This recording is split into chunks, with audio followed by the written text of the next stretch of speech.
오늘 우리에게 허락하신 하나님의 말씀은 시편 124편 1절에서 8절까지의 말씀입니다. 이스라엘아, 대답해 보아라. 주님께서 우리 편이 아니셨다면 우리가 어떠하였겠느냐? 주님께서 우리 편이 아니셨다면 원수들이 우리를 치러 일어났을 때 원수들이 우리에게 큰 분노를 터뜨려서 우리를 산채로 집어삼켰을 것이며 물이 우리를 덮어 홍수가 우리를 휩쓸어 갔을 것이며 넘치는 물결이 우리의 영혼을 삼키고 말았을 것이다. 우리를 원수의 이에 찢게 먹이가 되지 않게 하신 주님을 찬송하여라. 새가 사냥꾼의 그물에서 벗어남 같이 우리는 목숨을 건졌다. 그물은 찢어지고 우리는 풀려났다. 천지를 지으신 주님이 우리를 도우신다.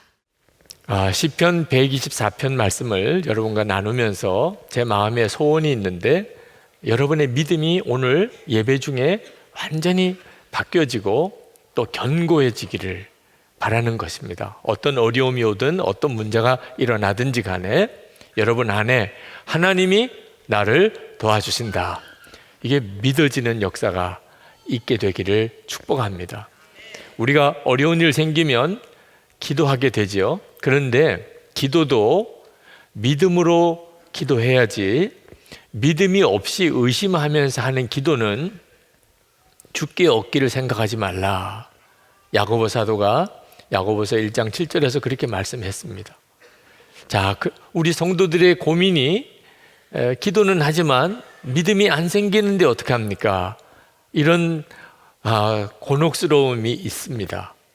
오늘 이 시편 124편 말씀을 함께 나누면서 여러분의 마음에 분명한 답을 하나님이 주시고 그리고 믿음으로 기도하는 것, 믿음의 경고에 서는 게 무엇인지를 명확하게 알게 되기를 원합니다. 다윗이 이 시편을 썼습니다. 근데 다윗의 시대가 이스라엘 역사의 가장 강대한 시대입니다. 어떻게 해서 다윗은 그런 강대한 나라를 이룰 수 있었을까? 그 비밀은 다윗의 믿음에 있습니다. 다윗의 믿음이 정말 대단했습니다. 다윗이 오늘 시편 124편에서 이스라엘 백성들에게 한 가지를 기억나게 했습니다. 1절에 보면 이스라엘아 대답해 보아라. 주님께서 우리 편이 아니셨다면 우리가 어떠하였겠느냐. 다윗이 이 질문을 하는 것은 이스라엘 백성이 놀라운 하나님의 구원을 받은 것에 대하여 말하려고 하는 것입니다. 하나님이 이스라엘의 편이 아니셨다면 이스라엘은 존재하지도 않는 민족이 되었을 것입니다. 그들이 출애굽할 때 앞에는 홍해가 가로막히고 뒤에는 바로 군사가 그들을 죽이려고 왔습니다. 꼼짝없이 그들은 거기서 다 죽을 수밖에 없는 형편이었습니다. 그때 하나님이 홍해 바다를 가르시고 그들을 구원하셨습니다. 이스라엘 백성은 홍해 바다를 가르시고 구원받은 민족입니다. 그 내용을 2절부터 5절까지 말씀하고 있습니다. 주님께서 우리 편이 아니셨다면 원수들이 우리를 치러 일어났을 때 원수들이 우리에게 큰 분노를 터뜨려서 우리를 산채로 집어 삼켰을 것이며 물이 우리를 덮어 홍수가 우리를 휩쓸어 갔을 것이며 넘치는 물결이 우리의 영혼을 삼키고 말았을 것이다. 이스라엘은 상상할 수 없는 엄청난 구원을 받은 민족입니다. 그런데 다윗이 안타까운 것은 이스라엘 백성들이 조금만 어려운 일이 생기고 누가 공격해 오고 하면 그렇게 염려하고 두려워하는 것입니다. 왜 너희들이 이 엄청난 구원을 받은 민족이라는 사실을 기억하지 못하느냐. 하나님이 그 절대절명의 순간에 바다를 가르시고 우리를 구원해 주시기까지 하셨는데 우리를 그냥 내버려 두시겠느냐. 두려워할 게 아니고 찬송하라. 찬송하라. 6절에 우리를 원수의 이에 찢길 먹이가 되지 않게 하신 주님을 찬송하여라. 그렇게 다윗이 아주 강하게 이스라엘 백성들에게 권면한 말씀이 시편 124편입니다. 다윗의 믿음의 비밀이 어디에 있을까? 그거는 과거의 하나님의 구원의 사건에 대해서 항상 기억하고 있었습니다. 소년 다윗이 골리앗과 싸운 사건은 유명하죠. 그런데 그때 기록을 보면 다윗은 골리앗 앞에 섰을 때 자기가 이긴다는 확신이 있었습니다. 이건 정말 믿어지지 않을 정도입니다. 소년 다윗이 구척장신 골리앗 앞에 섰는데 소년 다윗 자기가 이긴다고 확신을 했다는 거예요. 사무엘상 17장 45절에 보면 다윗이 블레셋 사람에게 이르되 너는 칼과 창과 단창으로 내게 나오거니와 나는 만군의 여호와의 이름 곧 내가 모욕하는 이스라엘 군대의 하나님의 이름으로 내게 나아가노라. 이런 믿음이 도대체 어떻게 가능하지요? 하나님을 믿었기 때문에 그렇지 않았겠는가? 아니 사울 왕은 안 믿었습니까? 다윗의 형들은 안 믿었습니까? 다 하나님을 믿는 사람들이었어요. 그런데도 골리앗 앞에서 그들은 두려워 떨었습니다. 그런데 소년 다윗이 어째 이리 당당할 수 있습니까? 사울 왕이 이 소년 다윗이 골리앗을 상대로 싸우러 나가겠다는 것에 대해서 영 믿어하지 않으니까 다윗이 이렇게 이야기를 했습니다. 사무엘상 17장 34절부터입니다. 주의 종이 아버지의 양을 지킬 때에 사자나 곰이 와서 양떼에서 새끼를 물어가면 내가 따라가서 그것을 치고 그 입에서 새끼를 건져내었고 그것이 일어나 나를 해하고자 하면 내가 그 수염을 잡고 그것을 쳐 죽였나이다. 주의 종이 사자와 곰도 쳤은즉 살아계신 하나님의 군대를 모욕한 이 할례 받지 않는 블레셋 사람이리까 그가 그 짐승의 하나와 같이 되리이다.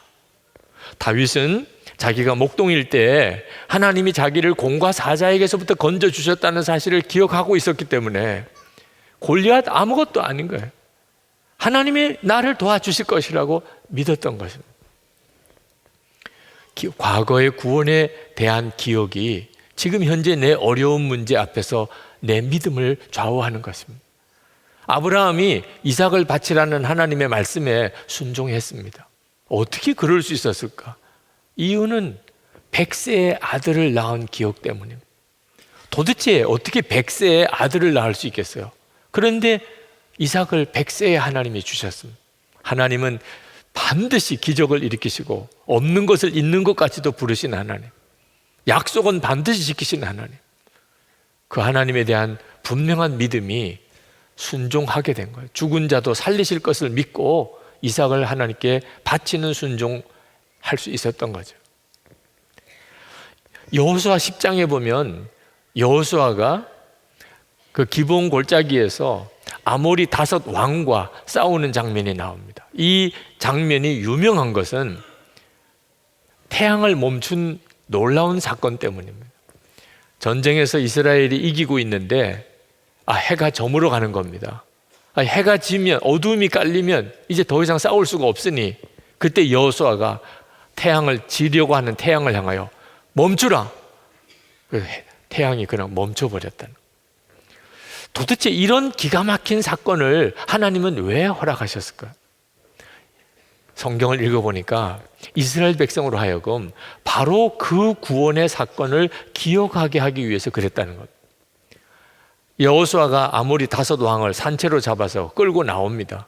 그리고 이스라엘 백성들 앞에 그 왕들을 다 바닥에다가 쓰러뜨리고 그리고 이스라엘의 군대의 지휘관들을 다 나오라고 부릅니다. 다 나와. 그리고는 그 아모리 5 왕의 목을 발로 다 밟으라. 그래서 지휘관들이 나와서 그 아모리 5 왕의 목을 발로 밟습니다. 그런 퍼포먼스 같은 일을 합니다. 왜 그렇게 했을까요?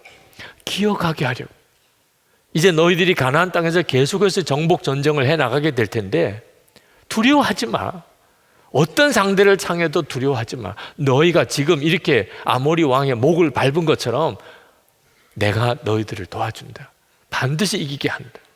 그 교훈을 주려고 하심이었습니다. 여호수아 10장 25절에 두려워하지 말며 놀라지 말고 강하고 담대하라.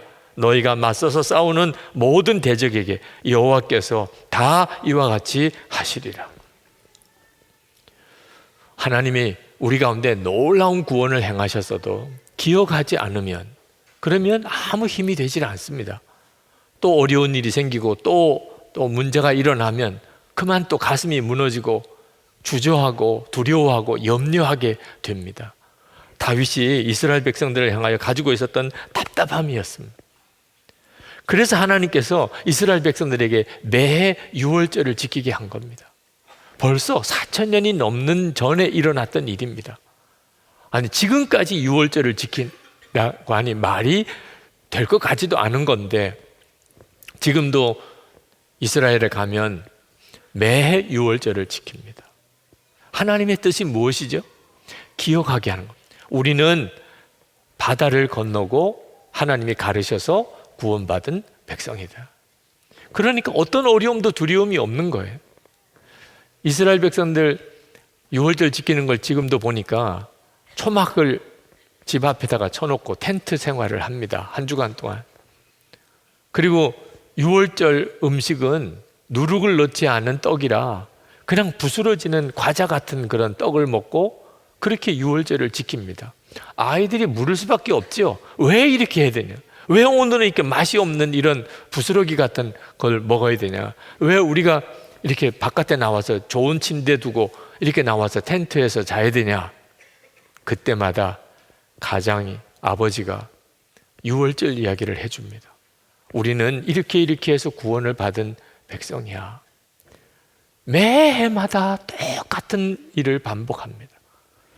그러니 이스라엘 백성들은 아주 머리에 딱 박혀 있습니다. 우리는 홍해를 건너고 기적적으로 하나님이 구원해 주신 백성이다. 지금 이스라엘이 이렇게 강할 수 있는 그 밑바탕의 신앙의 힘이에요. 근데 여러분 아십니까? 이스라엘 백성에게 유월절이 있었다면 우리는 그보다도 훨씬 더 큰 구원의 사건을 가지고 있습니다. 하나님께서 우리를 지옥에서 건지시려고 사람이 되셨어요. 성육신 하셨어요. 하나님은 우리를 구원하시려고 당신의 독생자를 아끼지 않으시고 십자가에 죽게 하셨습니다. 예수님은 당신의 보배 같은 피를 흘리시고 우리를 모든 죄에서 사하셨습니다. 그리고 사흘 만에 부활하시고 그리고 승천하신 후에 성령으로 지금 우리 가운데 오셨어요.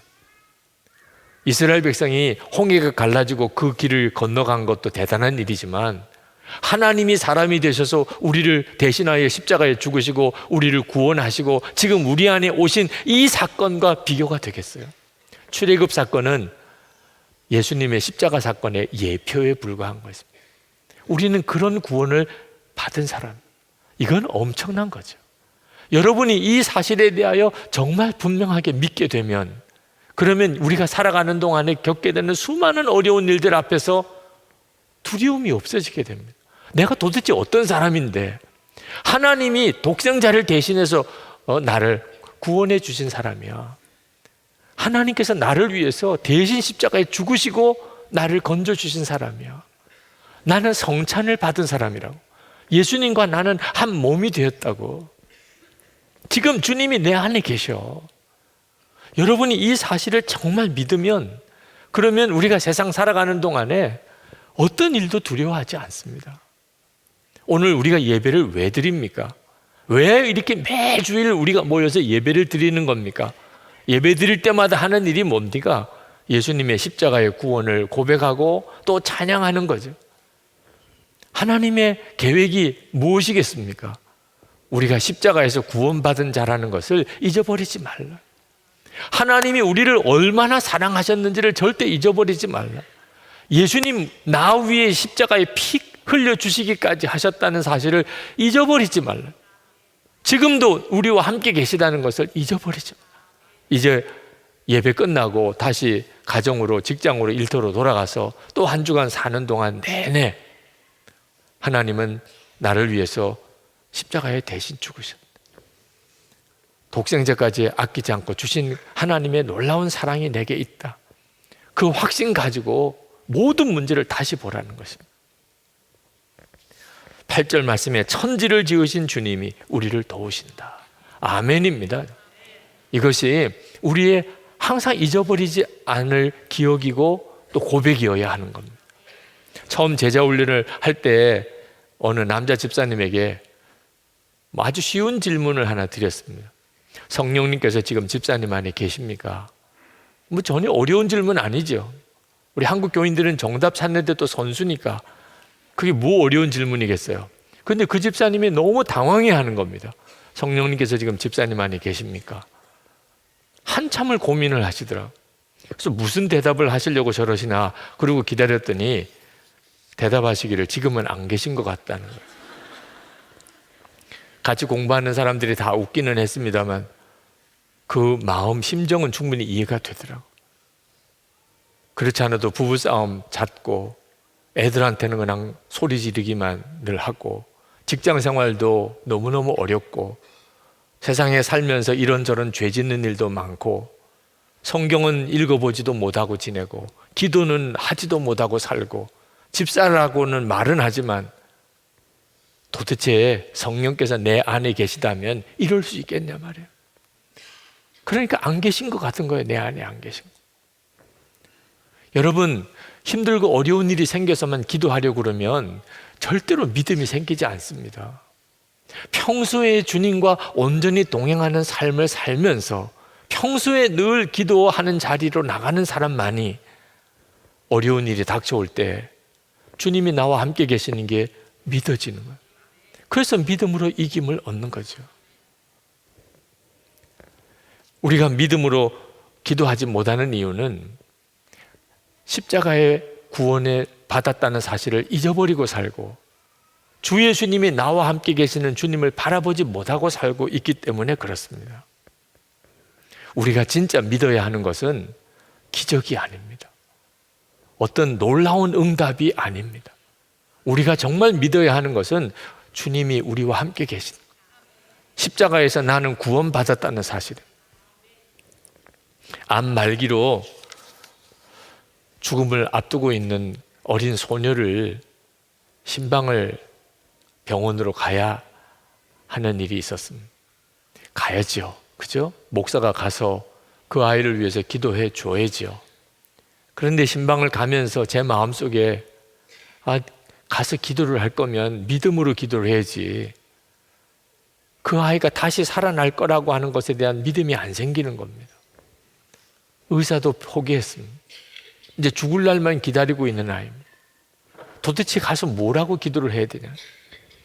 병실 앞에까지 갔는데도 믿어지지 않는 겁니다. 하나님은 살려주실 줄 믿습니다. 이렇게 기도를 해야 되는데 믿음도 없이 그렇게 기도하는 기도는 아무런 역사가 없잖아요. 그래서 그 병실 앞에서 하나님 앞에 간절히 기도했습니다. 하나님 제게 믿음을 주세요. 그때 하나님께서 제 마음속에 너무나 분명하게 말씀하신 것이 있어요. 내가 그 아이가 다시 살아날 것을 믿는 게 아니고 지금 내가 너와 함께 있음을 믿어야 한다. 그때 정말 저에게는 놀라운 일이었어요. 그 한순간에 저에게는 구원과 같은 것이었습니다. 믿어지는 거예요. 그 아이가 다시 살아날지 어떨지에 대해서는 저는 모르겠어요. 그러나 주님이 함께 계시다는 것은 너무나 분명한 사실. 주님이 나와 함께 계시잖아. 그래서 문을 열 때 제 마음속에는 어떤 주저함이 없었습니다. 침대에 어린 소녀 아이가 아주 얼굴이 어두운 빛으로 그렇게 누워 있더라고요. 누구도 그 암 말기라고 이야기해 주지 않았지만 본인이 죽음을 예감하고 있는 것 같았어요. 그 아이에게 다가가서 아주 밝은 얼굴로 그 아이를 정말 인사하고 축복했어요. 제 마음속에는 너무나 분명한 믿음이 있었습니다. 그리고 그 아이를 위해서 기도할 때 머리에 손을 얹었습니다. 아무런 다른 기도하지 않았습니다. 그냥 예수님 함께 하시는 주님, 제 안에도 계시고 그 아이 안에도 계시고 그 병실에 계신 주님, 그 주님을 계속 불렀어요. 몇 번을 불렀습니다. 그리고 주님께 맡기는 기도를 했습니다. 그 아이를 주님께 맡겼어요. 기도가 끝나고 난 다음에 아이의 얼굴이 너무나 밝아졌어요. 놀라운 일이었어요. 정말 그 짧은 한순간에 어떻게 이렇게 바뀔 수 있나. 여러분, 믿어지지 않습니까? 지금의 어려움을 해결할 수 있을 거라고. 하나님이 정말 나를 도우실까? 이것도 믿어지지 않습니까? 그러면 십자가가 정말 분명한 사실인지를 확인하십니다. 예수님께서 여러분을 위해 십자가에 죽으신 게 분명한 사실입니까? 그리고 지금 주님이 여러분 안에 계신 것을 확인하십시오. 주님이 여러분 안에 계십니까? 그러면 염려하지 마십시오. 우리 주님이 여러분을 향하여 하시는 정말 간절한 말씀은 두려워하지 말고 믿기만 하라 하는 것입니다.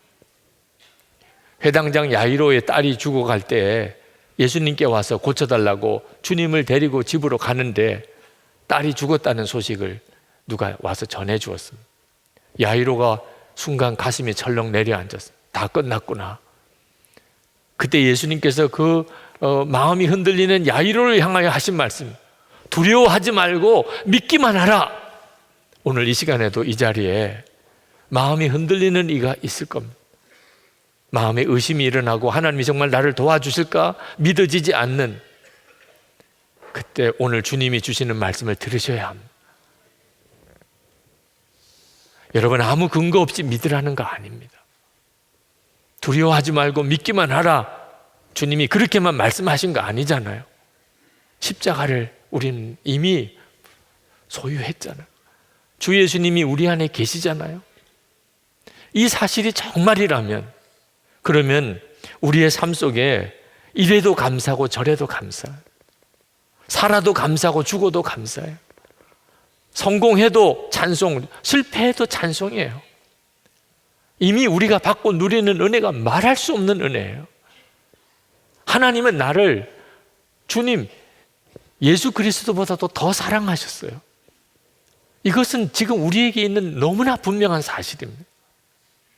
그렇다면 정말 찬송할 것밖에 없는 거죠. 야고보 사도는 너희가 여러 가지 시험을 당하거든 온전히 기쁘게 여기라. 온전히 기쁘게 여기라. 여러 가지 시험을 당하거든. 어떻게 그게 가능합니까? 십자가를 바라보고 함께 계시는 주님을 붙잡으면, 그러면 어떤 상황에서도 그냥 기쁘다는 거죠. 그리고 찬송하게 되는 것입니다. 50년 역사를 가진 그런 교회에 어느 젊은 목사님이 부임을 해 가셨는데 아주 목회를 잘 하시더라고요.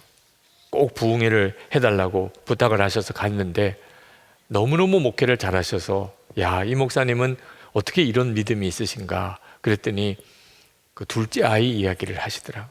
둘째 아이를 아내가 임신을 했을 때 몰랐다는 거예요. 태아에 안 좋은 영향을 끼칠 수 있는 약을 복용을 하고 있었는데 그걸 임신한 줄을 모르고 약을 계속 먹다가 병원에 갔더니 임신이라는 거예요. 내가 그 약을 먹었는데 괜찮냐고. 의사가 굉장히 얼굴이 안 좋으면서 이건 큰일 날 문제를, 기형아가 될 확률이 가장 높다는 거예요. 그래서 아이를 차라리 낙태하시는 게 좋겠다, 그런 이야기를 해주었다는 겁니다. 목사님이 얼마나 마음이 두려운지 그 이야기를 듣고 어떻게 해야 하나.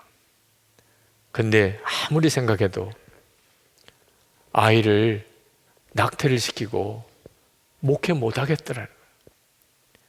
아니, 아기를 죽이고 어떻게 생명을 살리는 말씀을 전할 수 있냐. 내가 목회를 할 거면 이 아이를 죽일 수는 없다. 그래서 마음에 결심을 했습니다. 하나님, 저는 낙태하고는 목회 못합니다. 이 아이를 낳겠습니다. 아이가 기형아라도 좋습니다. 정말 사랑하며 기르겠습니다. 기도하면 할수록 계속 그 마음을 주시더라고요. 그래서 사모님하고 그 마음을 같이 나누었더니 사모님도 동일하다는 거예요. 더 이상 병원에 가지 않기로 했어요. 태아가 어떤 상태인지 더 이상 검사하지 않기로 했어요. 왜? 낳기로 결정을 했으니까.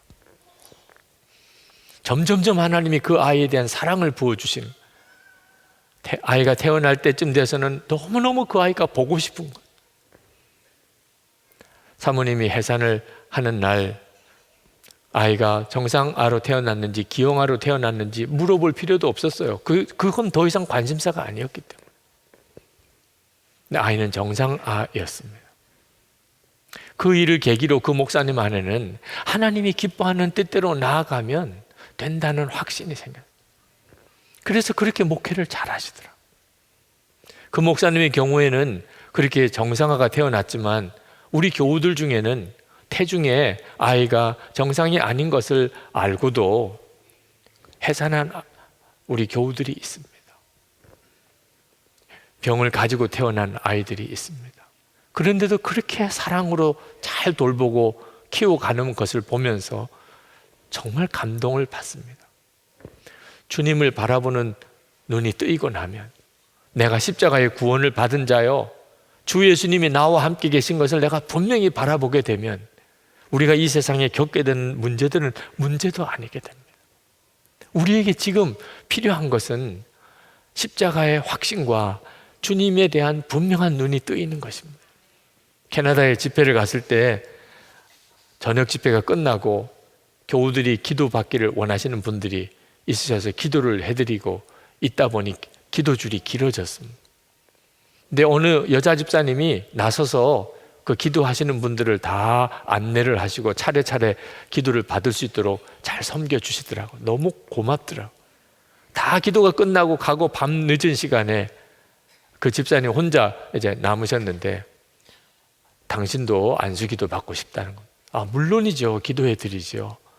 무슨 기도 제목이 있으시는가요? 그랬더니 그 집사님이 고개 숙이고 하는 이야기가 그냥 생각나는 대로 기도해 주세요. 이렇게 할 때가 제일 힘들어요. 네. 그냥 생각나는 대로 기도해달라는. 그러니 어떻게 해요? 생각나는 대로 기도해야 될 테니 주여 생각을 주세요. 근데 깜짝 놀랐어요. 제 마음속에 왜 나를 의심하느냐, 그런 마음이 확 드는 겁니다. 왜 나를 의심하느냐. 그래서 그 집사님에게 머리에 손을 얹으시면서 왜 하나님을 의심하세요? 그랬더니 막 통곡을 하는 거예요. 바닥에서 그냥 떼굴떼굴 구르면서 통곡을 하시는 거예요. 저는 오늘 이 말씀을 준비하면서 우리 교우들에게도 똑같은 말씀을 하나님이 전하신다는 것을 느낍니다. 왜 나를 의심하느냐? 그러신 분이 있으십니까? 주님의 십자가를 보시고 그리고 여러분과 함께 하시는 주님을 분명히 바라보십시오. 하나님이 내 문제를 과연 아실까? 하나님이 나와 무슨 상관이 계신 분이야? 십자가를 보시라니까. 여러분과 함께 계시는 주님을 붙잡으시라니까. 이 시편 124편은 다윗의 시편이기도 하지만 그대로 우리 자신의 고백입니다. 여기에 우리라고 쓴 것을 나라고 바꾸어서 한번 읽어보면 정확하게 내 고백이고 내 노래고 그리고 내 시편입니다. 여러분 한번 자막을 따라 같이 읽어보시겠습니다. 주님께서 내 편이 아니셨다면 내가 어떻게 되었겠습니까? 주님께서 내 편이 아니셨다면 원수들이 나를 치러 일어났을 때에 원수들이 나에게 큰 분노를 터뜨려서 나를 산채로 집어 삼켰을 것이며 물이 나를 덮어 홍수가 나를 휩쓸어 갔을 것이며 넘치는 물결이 나의 영혼을 삼키고 말았을 것입니다. 나를 원수에 의해 찢길 먹이가 되지 않게 하신 주님을 찬송합니다. 새가 사냥꾼의 그물에서 벗어난 같이 나는 목숨을 건졌습니다. 그물은 찢어지고 나는 풀려났습니다. 천지를 지으신 주님이 나를 도우십니다. 아멘. 우리 이 시간에 같이 기도합시다.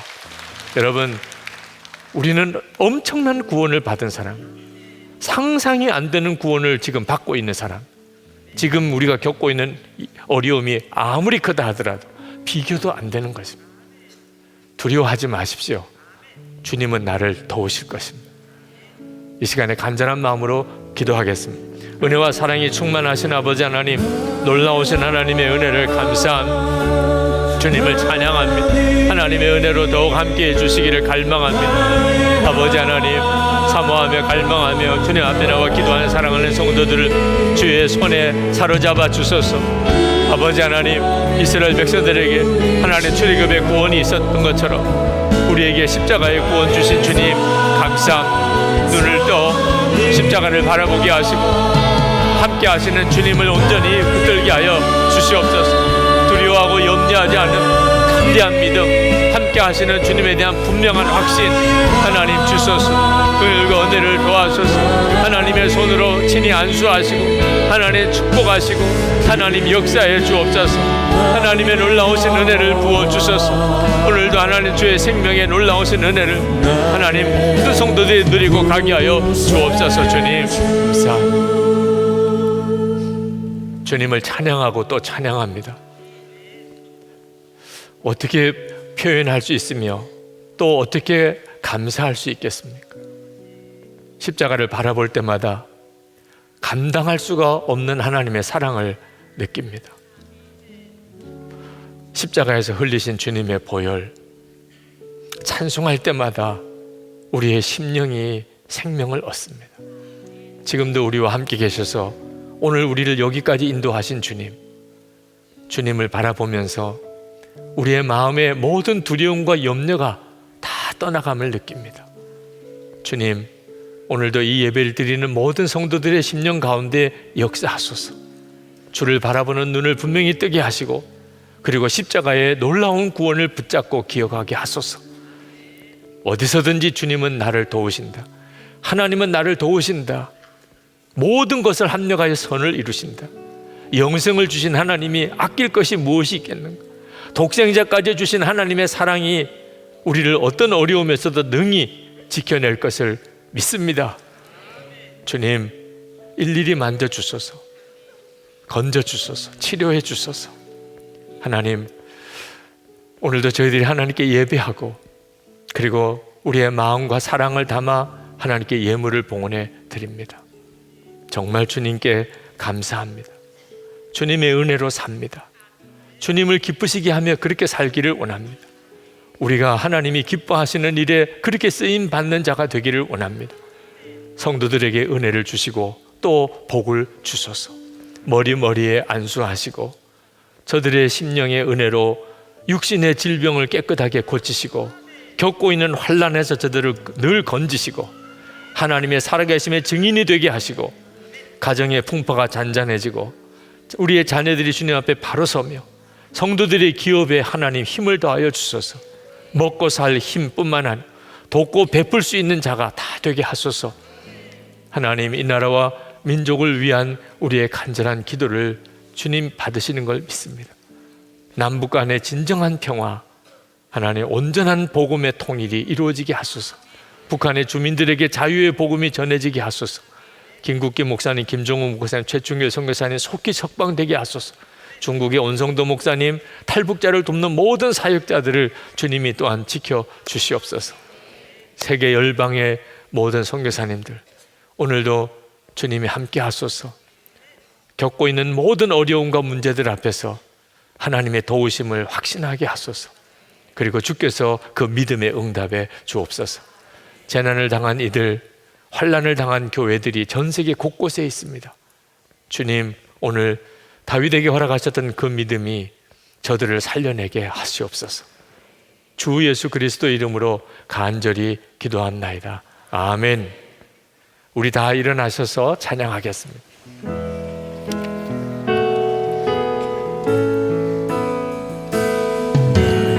힘이 되신 여호와여, 내가 주님을 사랑합니다. 주는 나의 반석이시며 나의 요새시라. 주는 나를 번지시는 나의 주, 나의 하나님, 나의 피할 바위시요 나의 방패시라.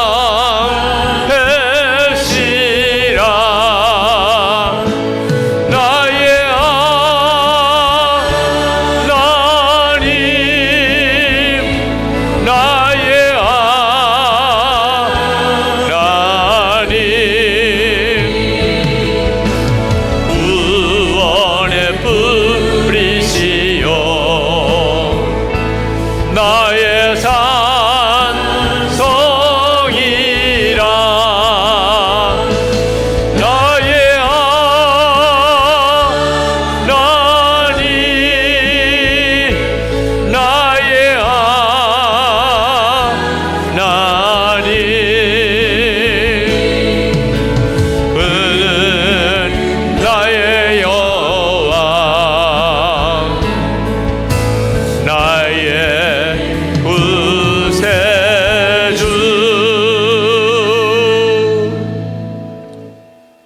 주 예수님의 은혜와 하나님 아버지의 사랑하심과 보혜사 성령의 교통하심이 예배하고 돌아가는 모든 성도들과 함께 하시기를 축원하옵나이다.